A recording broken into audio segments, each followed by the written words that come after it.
अस्सलाम वालेकुम मेरे प्यारे प्यारे व्यूवर्स को मेरा प्यार भरा सलाम।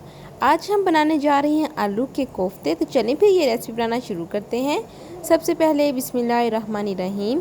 ये देखिए मेरे पास 1.5 पाव आलू हैं, जिनको मैंने इस तरह छील कर जूलियन स्टाइल में काट लिया है और अच्छे से 2-3 दफ़ा धो भी लिया है।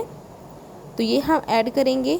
साथ में 2 दरमियाने साइज़ के प्याज हैं, इनको भी जूलियन स्टाइल में काट लिया है, तो ये प्याज भी हम शामिल कर देंगे। साथ ही 3 से 4 अदद सब्ज़ मिर्चें चॉप की हुई हैं, ये ऐड कर लेंगे। अब हम मसाले शामिल करते हैं।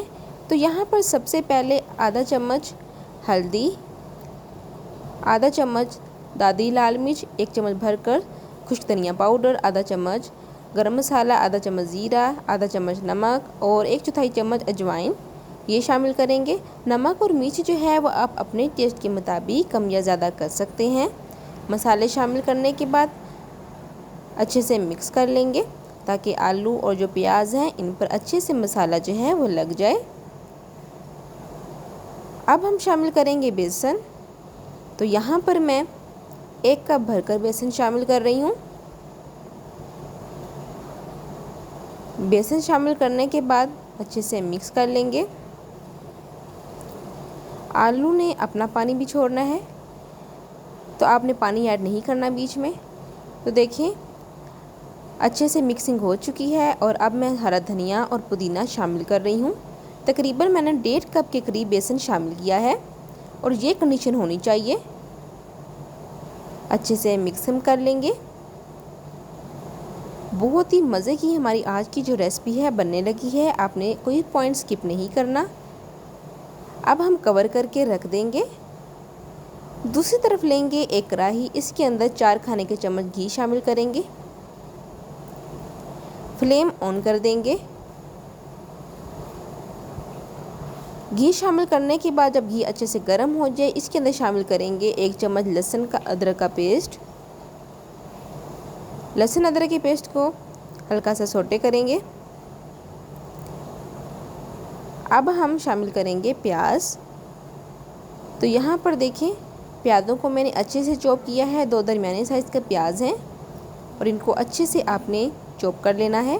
अब आपने इन प्याज़ों को सुनहरे गोल्डन कलर आने तक अच्छे से फ्राई करना है। तो ये देखें प्याज़ों का कलर चेंज हो गया है। अब इस पॉइंट पर 3 सब्ज़ मिर्चें चॉप की हुई मैं ऐड कर रही हूँ। अब मसाले शामिल करेंगे। अब 1/4 चम्मच ज़ीरा, 1 चम्मच धनिया पाउडर, आधा चम्मच नमक, आधा चम्मच दादी मिर्चें और आधा चम्मच ही हम हल्दी शामिल करेंगे। तमाम मसाले ऐड करने के बाद अब हम अच्छे से भुनाई करेंगे और जहाँ पर आपको लगे कि मसाला हल्का हल्का जल रहा है तो वहाँ पर आप हल्का हल्का पानी ऐड करते जाइएगा और अच्छे से आपने मसाले की भुनाई करनी है ताकि मसाले का कच्चापन ख़त्म हो जाए। जितनी अच्छी बनाई होगी उतना ही मज़े का टेस्ट आएगा। तकरीबन 8 से 10 मिनट मैंने अच्छे से भुनाई की है, बार बार पानी डालकर। और ये देखिए मसाला अलग नज़र आ रहा है और घी अलग नज़र आ रहा है। अब इस पॉइंट पर हम ऐड करने लगे हैं एक सीक्रेट इस रेसिपी का, वो है लस्सी। तो आधा कप मैं लस्सी ऐड कर रही हूँ। यहाँ पर मैं आपको बताती चलूँ मैंने टमाटर ऐड नहीं किए, उसकी जगह लस्सी ऐड की है। लस्सी का अपना टेस्ट होता है, अगर आपके पास नहीं है तो फिर आप टमाटर ऐड कर लीजिएगा। अब लस्सी ऐड करने के बाद भी मैंने 3 से 4 मिनट अच्छे से भुनाई की है मसाले की। तो मसाला हमारा तकरीबन अच्छे से भून चुका है। अब हम बीच में पानी शामिल करेंगे। अब यहाँ पर मैं पानी शामिल कर रही हूँ तकरीबन 1 किलो। और ये आप देख लें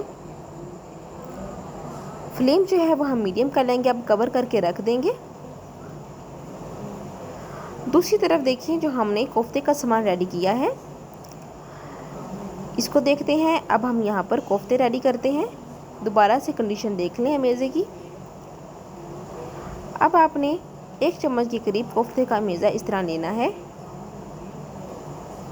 और अच्छे से गुलाई की शक्ल में आपने शेप बनानी है इसकी। दरमियाने साइज़ का होना चाहिए, ना ही ज़्यादा छोटा हो और ना ही ज़्यादा बड़ा। इस तरीके से हम तमाम जो कोफ्ते हैं वो बना लेंगे। अब देखिए दूसरी तरफ अच्छे से जोश आ गया है, उबाल 2-3 दफ़ा आ चुके हैं। अब जब पानी अच्छे से गर्म हो जाए, इस पॉइंट पर हम ऐड करेंगे कोफ्ते जो हमने बनाए हैं। तो ये कोफ्ते जो हैं आपने एहतियात से एक एक करके शामिल करते जाने हैं। और यहाँ पर एक बात आपको बताती चलूँ, कोफ्ते शामिल करने के बाद आपने चम्मच से नहीं हिलाना, बिल्कुल इनको उसी पोजीशन में रहने देना है। साथ ही इस पॉइंट पर अगर आप मेरे चैनल पर पहली दफ़ा आए हैं तो आप सबसे गुजारिश है कि जल्दी से मेरे चैनल को सब्सक्राइब कर दें, लाइक कर दें और बेल आइकन के बटन को दबाना मत भूलिएगा, ताकि हर आने वाले नोटिफिकेशन का सबसे पहले आपको देखने को मिले। फ्लेम भी आप देख लें, फ्लेम कितना है। तो देखें, जब कोफ्ते अच्छे से रेडी हो जाएंगे तो ये खुद ही ऊपर तैरने लगेंगे। इससे पता चलता है कि हमारे कोफ्ते अच्छे से पक गए हैं। ये आप कंडीशन भी देख लें कोफ्तों की, और माशाल्लाह से बहुत ही अच्छी खुशबू भी आ रही है। अभी 3-4 इंग्रेडिएंट हमने एंड पे और ऐड करने हैं, जिससे इस रेसिपी की शान बढ़ जाएगी और मज़ीद टेस्ट में इजाफा होगा। हल्के हाथों आपने चम्मच हिलाना है। अब देखिए, इस पॉइंट पर हम ऐड करने लगे हैं आधा चम्मच, बल्कि आधा चम्मच से थोड़ा सा कम आपने गरम मसाला लेना है, ये ऐड कर देना है। साथ में आपने 1/4 चम्मच ऐड करना है चाट मसाला, 1/4 चम्मच खुश धनिया पाउडर ऐड कर लीजिएगा।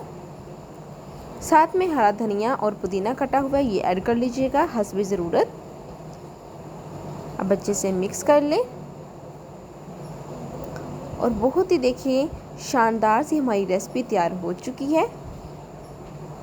अब फ्लेम ऑफ कर देंगे और डिश आउट कैसे करते हैं ये भी मैं आपको बताती हूँ। हल्का सा मिक्स कर लेते हैं ताकि मसाले अच्छे से मिक्स हो जाएं, और अब हम डिश आउट कर लेते हैं। तो देखिए माशाल्लाह सुभान अल्लाह, हमारी आज की जो रेसिपी है वो तैयार हो चुकी है। बहुत ही अमेजिंग ये रेसिपी है। अगर आप पहली दफ़ा बना रहे हैं तो यकीनन बहुत ही मज़े की, बहुत ही परफेक्ट आपकी ये रेसिपी बन के तैयार होगी। कमेंट बॉक्स में मुझे ज़रूर बताइएगा कि आपकी ये रेसिपी कैसी बनी है। फिर मिलूँगी एक नई वीडियो के साथ, तब तक हफ्सा फरीद को दें इजाज़त। अल्लाह हाफिज़।